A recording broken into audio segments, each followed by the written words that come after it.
আজকেও বড় ধরনের পতন হলো ঢাকা স্টক এক্সচেঞ্জে এবং আজকের মার্কেট আচরণ বলে দেয় প্রাতিষ্ঠানিক বিনিয়োগকারীরা এই মার্কেটে নিষ্ক্রিয় এবং পরিকল্পিতভাবে এই পতন ঘটানো হয়েছে বলে আমরা মনে করি।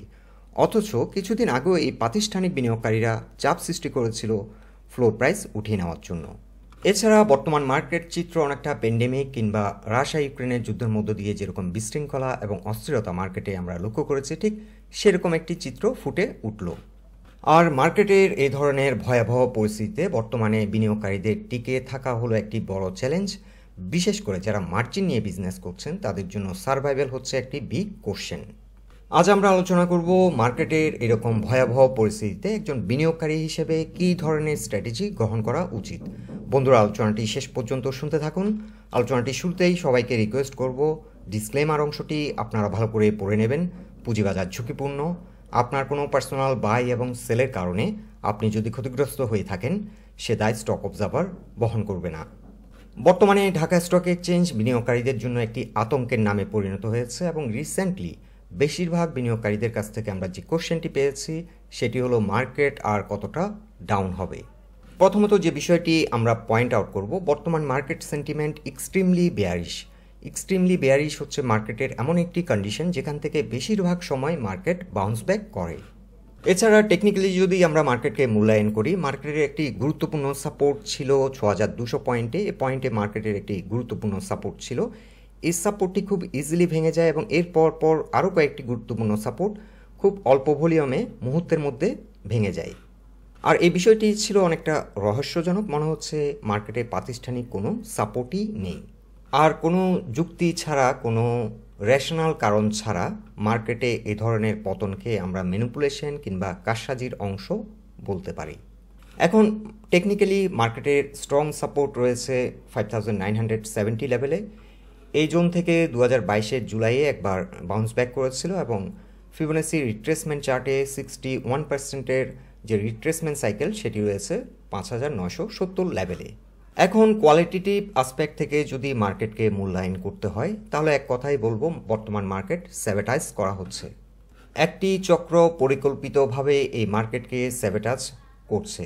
বিশেষ করে ব্লু চিপ কোম্পানিগুলো, বড় পেড আপের যে কোম্পানিগুলো ব্লু চিপ এবং যে কোম্পানিগুলো ভালো ডিভিডেন্ড দেয় বছর শেষে, ফান্ডামেন্টালি সাউন্ড, সেই কোম্পানিগুলোকে অ্যাটাক করা হচ্ছে এবং মার্কেটে বিশৃঙ্খলা সৃষ্টি করা হচ্ছে।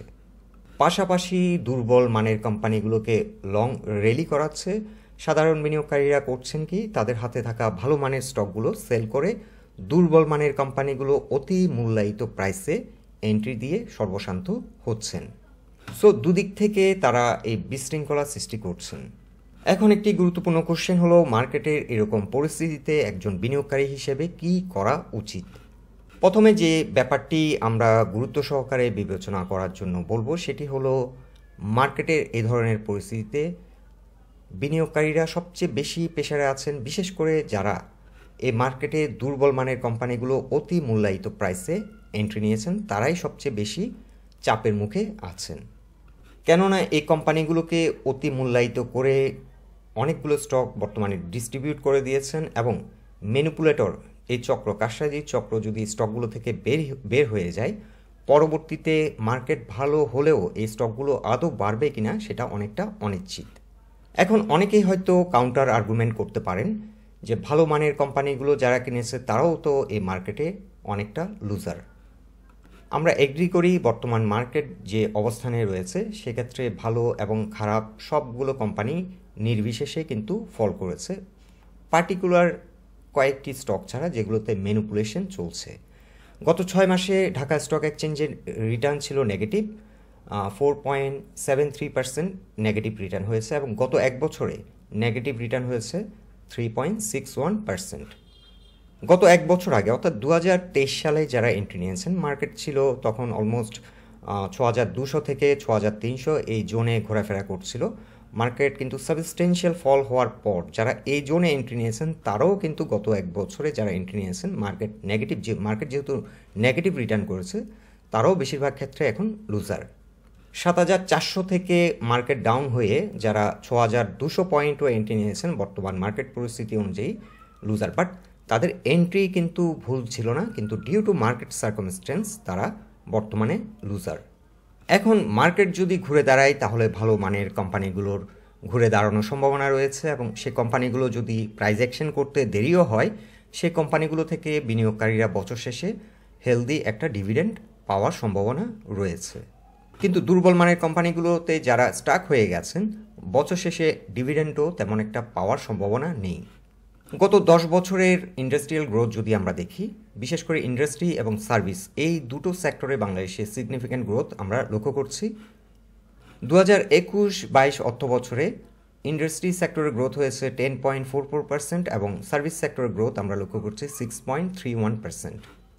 2021-22 অর্থ বছরে লার্জ ইন্ডাস্ট্রি এই সেক্টরে আমরা গ্রোথ লক্ষ্য করছি 12.43% এবং স্মল মিডিয়াম এবং মাইক্রো ইন্ডাস্ট্রিতে গ্রোথ 7.8%। সার্ভিস ইন্ডাস্ট্রিতে wholesale and retail trade, repair of motors vehicles and motorcycle এই সেক্টরে সবচেয়ে বেশি গ্রোথ লক্ষ্য করা যাচ্ছে 15.26 2021 এবং 22 অর্থ বছরে। এছাড়া রিয়েল এস্টেট অ্যাক্টিভিটিসের মধ্যে আমরা লক্ষ্য করছি 8.1% এবং এই সেক্টরটি সামনের দিনগুলোতে গ্রো করার মতো যথেষ্ট স্কোপ রয়েছে। সো পার্টিকুলার এই কয়েকটি ইন্ডাস্ট্রিয়াল সেক্টরে যেহেতু গ্রোথ ভালো, সেক্ষেত্রে ভালো মানের কোম্পানিগুলো এই সেক্টরগুলোর ভালো মানের কোম্পানিগুলো আইডেন্টিফাই করে যদি বর্তমানে ডিসকাউন্টেড প্রাইসে এন্ট্রি নেওয়া যায়, সামনে মার্কেট যখন ভালো করবে সেই স্টকগুলো থেকে ভালো রিটার্ন আসতে পারে, capital gain as well as dividend gain. এখন এক শ্রেণীর বিনিয়োগকারী আছেন যারা হুজুগে ক্যাপিটাল মার্কেটে আসেন, আবার মার্কেটের এই ধরনের সিচুয়েশন তারা যদি দেখেন মার্কেট থেকে তারা আউট হয়ে যান। আসলে এই ধরনের বিনিয়োগকারীরা কিন্তু বেশিরভাগ ক্ষেত্রেই লুজার, কারণ মার্কেট কতটা ডাউন হবে আমরা কেউই জানি না এবং কেউই এটি প্রিডিক্ট করা আসলে সম্ভব না। আবার মার্কেট কোন পয়েন্ট থেকে ইউটার্ন নেবে আমরা কেউই জানি না। সো মার্কেটের মধ্য থেকেই কিন্তু বিজনেস করতে হবে, এখান থেকে এক্সিট হয়ে যাওয়াটা কোনো সলিউশন না। এখন অন্যান্য বিজনেসের মতো এই বিজনেসও কিছুটা লস অবশ্যই, রিস্ক অবশ্যই আছে, রিস্ক ফ্যাক্টর আছে ক্যাপিটাল মার্কেটে। আমরা রিসেন্টলি 4টি স্টক নিয়েছি এবং 3টি স্টকেই এখন লসে আছি। ওরিয়েন্ট ফার্মা আমাদের অ্যাভারেজ কেনা এখন 77 কিংবা 76 প্লাস, ফরচুন আমাদের কেনা হলো 44 প্লাস, আমরা নেট আমরা কিনেছিলাম রিসেন্টলি 45 রাইট ডিক্লারেশনের আগে। এই স্টকটিতে আমরা এখন মোটামুটি ব্রেক ইভেন্টে আছি। এছাড়া একমি পেস্টিসাইড এই কোম্পানিটি আমরা এন্ট্রি নিয়েছি নতুন করে 25.8-এ, এই স্টকটিতেও আমরা লসে আছি। এই 4টি স্টকই আমরা ট্রেডিংয়ের জন্যই নিয়েছি। আমাদের কথা ইনফ্লুয়েসড হয়ে কেউ এই স্টকগুলোতে এন্ট্রি নেবেন না, কারণ স্টকগুলো ট্রেডিং স্টক এবং আমরা ট্রেডিংয়ের জন্যই নিয়েছি, আর ট্রেডিং হচ্ছে একটি প্রবাবিলিটি গেম। স্টকগুলোতে আমরা লুজও করতে পারি, এটি ডিপেন্ড করছে কমপ্লিটলি মার্কেট সার্কামস্টেন্সের উপর। বাট আমরা কেন এটি পয়েন্ট আউট করলাম, তার কারণ হচ্ছে মার্কেটে যখন লস হয় তখন কিন্তু আমরা এক্সিট করে যাই না মার্কেট থেকে। সো কমপ্লিটলি ডিপেন্ড করছে মার্কেট পারফরমেন্সের উপর। অনেক সময় স্টপ লস দেওয়াটাও গুরুত্বপূর্ণ বিষয় হয়ে দাঁড়ায়, তবে সব স্টকের ক্ষেত্রে আমরা স্টপ লস সাজেস্ট করি না। এছাড়া আরেকটি বিষয় হচ্ছে বর্তমান মার্কেট একটি ট্রিজেক্টরি পিরিয়ডের মধ্যে রয়েছে, আর যেহেতু দীর্ঘদিন ধরে মার্কেট ফ্লোর প্রাইসে অবস্থান করছিল, মার্কেটের যে একটি বেসিক স্ট্রাকচার সেটি নষ্ট হয়ে গেছিলো এবং মার্কেট অনেকটা ইরেশনাল ছিল দীর্ঘদিন ধরে। সো আমি পার্সোনালি মনে করি মার্কেট এখন ফান্ডামেন্টাল স্টকগুলোর দিকে যাবে, কারণ বর্তমানে যে পরিমাণ টার্নওভার হচ্ছে, টার্নওভার কিন্তু একেবারেই এখন কমে গেছে। আর একটা সুস্থ স্বাভাবিক মার্কেটে ঢাকা স্টক এক্সচেঞ্জে যেভাবে মার্কেট আমরা চিন্তা করেছিলাম, মার্কেটের মিনিমাম 1500 থেকে 2000 কোটি টাকা ডেইলি ট্রেড হওয়ার কথা, সেই জায়গায় এখন 500-600 লেভেলে মার্কেট টার্নওভার নেমে গেছে। সো ক্যাপিটাল গেইন এর ধরনের একটি পরিস্থিতিতে ক্যাপিটাল গেইন এখন খুব বেশি আশা করা যায় না। সো বেশিরভাগ বিনিয়োগকারী, বিশেষ করে যারা ইনস্টিটিউশনাল ইনভেস্টর, যারা বড় মাপে ইনভেস্ট করে থাকেন, তারা ডিভিডেন্ড ওরিয়েন্টেড স্টকগুলোর দিকেই বেশি ফোকাস করবেন এবং সেই স্টকগুলোর ডিমান্ড সামনের দিনগুলোতে ক্রিয়েট হবে বলে আমি পার্সোনালি বিলিভ করি। সো এক্ষেত্রে অ্যাগেইন মেনশন করব যে দুটো সেক্টর অলরেডি দেখালাম গত 10 বছর ধরে, ইন্ডাস্ট্রি এবং সার্ভিস, এই দুটো সেক্টরের সিগনিফিক্যান্ট গ্রোথ আমরা লক্ষ্য করছি এবং এই সেক্টরগুলোর যে কোম্পানিগুলো কোয়ালিটি সম্পন্ন, যে কোম্পানিগুলোর গ্রোথ রয়েছে, আর্নিং ভালো, কনসিস্টেন্সি রয়েছে, সে ধরনের কোম্পানিগুলোতে বিনিয়োগ করা এখন ওয়াইজ হবে।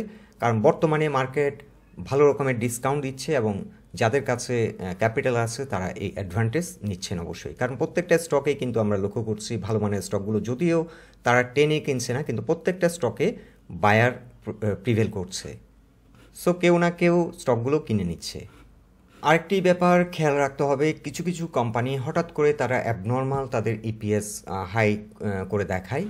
এটি কিন্তু আমরা খুব ভালোভাবে অ্যাসেস করব না, কারণ হঠাৎ করে কোনো কোম্পানি দেখা যায়, বিশেষ করে যারা ম্যানিপুলেশন করে, তারা হঠাৎ করে কিছু ম্যানিপুলেশনের মাধ্যমে কিংবা কারসাজির মাধ্যমে তারা তাদের আর্নিংকে হাই করে দেখায় এবং তাদের স্টকগুলো ডিস্ট্রিবিউট হয়ে যাওয়ার পরে স্টকটা আবার ট্রিমেন্ডাস আকারে ডাউন করে। এক্ষেত্রে কনসিস্টেন্সি আছে কিনা, বিশেষ করে গত 5 বছরে তাদের আর্নিংয়ের ধারাবাহিকতা, এটি একটি গুরুত্বপূর্ণ বিষয় এবং কোম্পানিটি কতটা ডিভিডেন্ড পে করছে বছর শেষে, এটি একটি গুরুত্বপূর্ণ বিবেচ্য বিষয়।